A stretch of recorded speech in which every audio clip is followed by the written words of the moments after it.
Okay, guitar's basically got two main bits to it, I suppose you would say. Right. The body and the neck.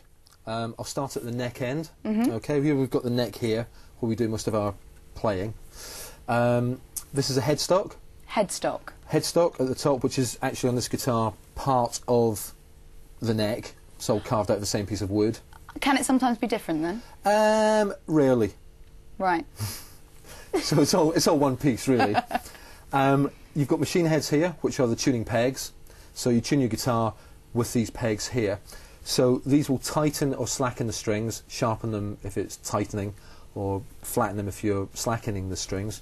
I shall just demonstrate here. If I pluck this guitar string here, and if I turn the machine head away from me, that tightens that up. Yes. And that flattens it back down again. And they're attached, the strings are attached through those, is it? Yeah, the guitar strings go through these little posts. They're through there, and by turning the peg, it winds a little wheel. These move around, tightens up the guitar string, or slackens it. All right, okay. So we've got our strings. How many strings? So these are our strings, 6 guitar strings. Okay.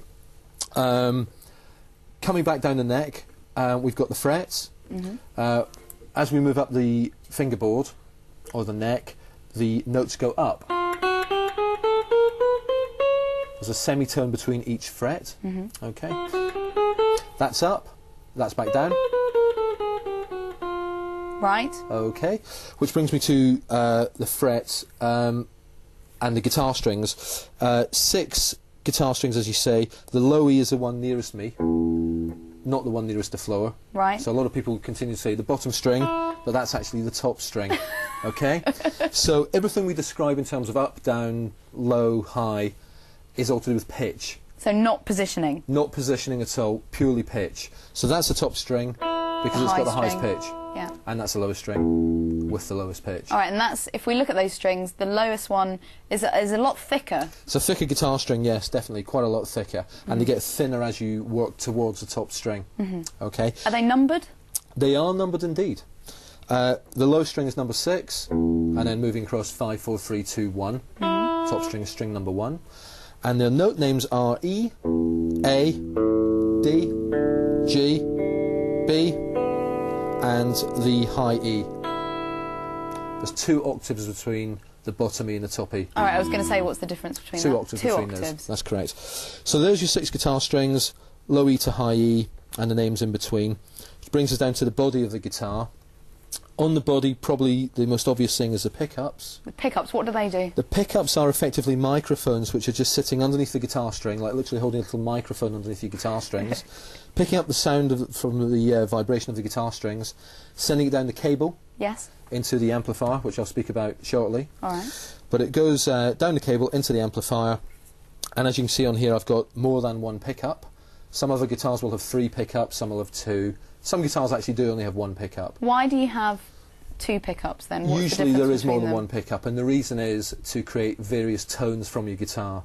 Certain styles of music, they're quite happy with 1 tone, and they've built guitars with only 1 pickup. But generally, you'll have at least 2 pickups.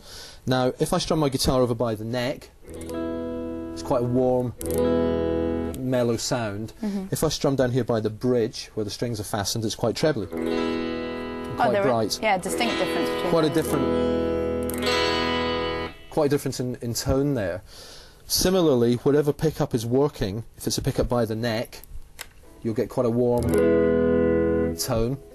If it's back by the bridge, it's a much more harsh type tone. That switch that you pushed and pulled then, what does that do? This is a pickup selector switch, so that actually chooses how you want the pickups to be set. Simple as that. So as you move the switch back across, these pickups are actually divided into more than 1 pickup within themselves, in effect. So as I've got the switch over by the neck pickup's working, and as you move back, you're moving back through the sequence of pickups back towards the bridge pickup, which is more trebly. So that's what that does. Here I've got a volume control. Okay, these silver dials. That's on 0, and that's on 10. Okay. And these are tone controls. Tone. So again, tone controls will affect the sound. If I turn that right down to 0, you'll still hear it, but it'll be quite muddy. If I turn that back up, it brightens the sound up, it just sharpens it up a bit. It's like almost on a camera when you're sort of pulling it into focus. Exactly, sort of brings it into focus a bit, yeah. Now you might want to move that around and get slightly different tones for, you know, blues as opposed to heavy metal or whatever you're playing. So you'd have different tones and different pickup settings for that matter as well. All right. That's pretty much what the guitar does. What's that thing? Other than the tremolo arm or whammy bar. What's happening here is this arm is attached into the bridge, and as I depress the arm, the bridge gets raised. So as the bridge is raised from the guitar, it actually slackens the guitar strings. Do that again. And the pitch drops. So that's lifting it up. Oh, Lifting it up, slackens the guitar string off. Okay, and we use, instead of finger vibrato, which would be this, for people playing violinists do that type of thing also, to make the notes a little bit warmer and sustained, you can do it with the whammy bar. But now commonly, a lot of rock guitar players in particular use this as a real tool for dramatic kind of guitar playing, particularly in heavy rock, that type of stuff. So that's what that does. So this is obviously an electric guitar. Yes. What's the difference between this and an acoustic guitar? Well, in terms of the guitar and the notation, nothing. One guitar is the same as the other, so you can learn to play pretty much anything on either guitar. You can certainly do anything on an electric guitar that you can do on an acoustic guitar. There's certain styles of playing on an acoustic guitar you couldn't do very easily that you could do on an electric guitar, because electric guitar is physically a little bit easier to play. The strings bend much more easily than on an acoustic guitar. But in terms of the notation, the neck, the body, they are the same instrument. The electric guitar is amplified, consequently it can be much louder.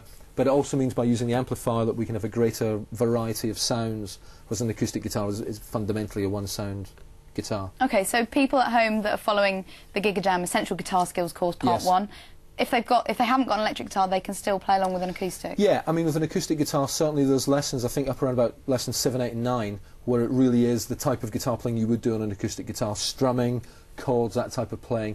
The early part's more like electric guitar rock playing, but physically you could still do it on an acoustic guitar, yes you could. Excellent stuff. But obviously here in the studio we've got electric guitars. That's right.